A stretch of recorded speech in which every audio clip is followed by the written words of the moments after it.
La caída de la casa Usher. Durante todo un día de otoño, triste, oscuro, silencioso, cuando las nubes se cernían bajas y pesadas en el cielo, crucé solo, a caballo, una región singularmente lúgubre del país, y, al fin, al acercarse las sombras de la noche, me encontré a la vista de la melancólica casa Usher. No sé cómo fue, pero a la primera mirada que eché al edificio invadió mi espíritu un sentimiento de insoportable tristeza. Digo insoportable porque no lo atemperaba ninguno de esos sentimientos semiagradables por ser poéticos, con los cuales recibe el espíritu aún las más austeras imágenes naturales de lo desolado o lo terrible. Miré el escenario que tenía delante, la casa y el sencillo paisaje del dominio, las paredes desnudas, las ventanas como ojos vacíos, los ralos y siniestros juncos, y los escasos troncos de árboles agostados, con una fuerte depresión de ánimo únicamente comparable, como sensación terrena, al despertar del fumador de opio, la amarga caída en la existencia cotidiana, el horrible descorrerse del velo. Era una frialdad, un abatimiento, un malestar del corazón, una irremediable tristeza mental que ningún acicate de la imaginación podía desviar hacia forma alguna de lo sublime. ¿Qué era? Me detuve a pensar, ¿qué era lo que así me desalentaba en la contemplación de la casa Usher? Misterio insoluble. Y yo no podía luchar con los sombríos pensamientos que se congregaban a mi alrededor mientras reflexionaba. Me vi obligado a incurrir en la insatisfactoria conclusión de que mientras hay, fuera de toda duda, combinaciones de simplísimos objetos naturales que tienen el poder de afectarnos así, el análisis de este poder se encuentra aún entre las consideraciones que están más allá de nuestro alcance. Era posible, reflexioné, que una simple disposición diferente de los elementos de la escena, de los detalles del cuadro, fuera suficiente para modificar o quizá anular su poder de impresión dolorosa, y, procediendo de acuerdo con esta idea, empujé mi caballo a la escarpada orilla de un estanque negro y fantástico que extendía su brillo tranquilo junto a la mansión. Pero con un estremecimiento aún más sobrecogedor que antes contemplé la imagen reflejada e invertida de los juncos grises, y los espectrales troncos, y las vacías ventanas como ojos. En esa mansión de melancolía, sin embargo, proyectaba pasar algunas semanas.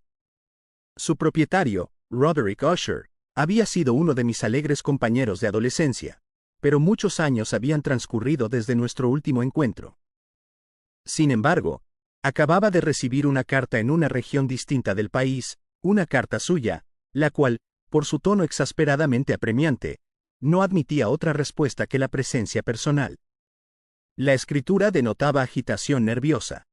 El autor hablaba de una enfermedad física aguda, de un desorden mental que le oprimía y de un intenso deseo de verme por ser su mejor y, en realidad, su único amigo personal, con el propósito de lograr, gracias a la jovialidad de mi compañía, algún alivio a su mal. La manera en que se decía esto y mucho más, este pedido hecho de todo corazón, no me permitieron vacilar y, en consecuencia, obedecí de inmediato al que, no obstante, consideraba un requerimiento singularísimo. Aunque de muchachos habíamos sido camaradas íntimos, en realidad poco sabía de mi amigo. Siempre se había mostrado excesivamente reservado. Yo sabía, sin embargo, que su antiquísima familia se había destacado desde tiempos inmemoriales por una peculiar sensibilidad de temperamento desplegada, a lo largo de muchos años, en numerosas y elevadas concepciones artísticas y manifestada, recientemente, en repetidas obras de caridad generosas, aunque discretas, así como en una apasionada devoción a las dificultades más que a las bellezas ortodoxas y fácilmente reconocibles de la ciencia musical. Conocía también el hecho notabilísimo de que la estirpe de los Usher, siempre venerable, no había producido, en ningún período, una rama duradera. En otras palabras, que toda la familia se limitaba a la línea de descendencia directa y siempre, con insignificantes y transitorias variaciones, había sido así. Esta ausencia, pensé, mientras revisaba mentalmente el perfecto acuerdo del carácter de la propiedad con el que distinguía a sus habitantes, reflexionando sobre la posible influencia que la primera, a lo largo de tantos siglos, podía haber ejercido sobre los segundos, esta ausencia, quizá, de ramas colaterales, y la consiguiente transmisión constante de padre a hijo, del patrimonio junto con el nombre, era la que, al fin, identificaba tanto a los dos, hasta el punto de fundir el título originario del dominio en el extraño y equívoco nombre de Casa Usher, nombre que parecía incluir, entre los campesinos que lo usaban. He dicho que el solo efecto de mi experimento un tanto infantil, el de mirar en el estanque, había ahondado la primera y singular impresión. No cabe duda de que la conciencia del rápido crecimiento de mi superstición, pues, ¿por qué no he de darle este nombre? Servía especialmente para acelerar su crecimiento mismo. Tal es, lo sé de antiguo, la paradójica ley de todos los sentimientos que tienen como base el terror. Y debe de haber sido por esta sola razón que cuando de nuevo alcé los ojos hacia la casa desde su imagen en el estanque, surgió en mi mente una extraña fantasía tan ridícula, en verdad, que solo la menciono para mostrar la vívida fuerza de las sensaciones que me oprimían. Mi imaginación estaba excitada al punto de convencerme de que se cernía sobre toda la casa y el dominio una atmósfera propia de ambos y de su inmediata vecindad, una atmósfera sin afinidad con el aire del cielo, exhalada por los árboles marchitos, por los muros grises, por el estanque silencioso, un vapor pestilente y místico, opaco, pesado, apenas perceptible, de color plomizo. Sacudiendo de mi espíritu esa que tenía que ser un sueño, examiné más de cerca el verdadero aspecto del edificio. Su rasgo dominante parecía ser una excesiva antigüedad. Grande era la decoloración producida por el tiempo.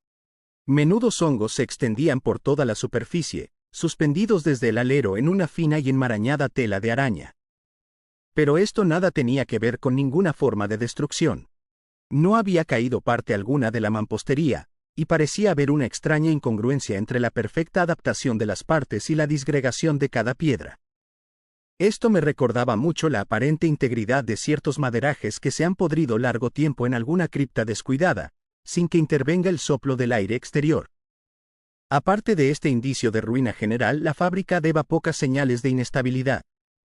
Quizá el ojo de un observador minucioso hubiera podido descubrir una fisura apenas perceptible que, extendiéndose desde el tejado del edificio, en el frente, se abría camino pared abajo, en zigzag, hasta perderse en las sombrías aguas del estanque.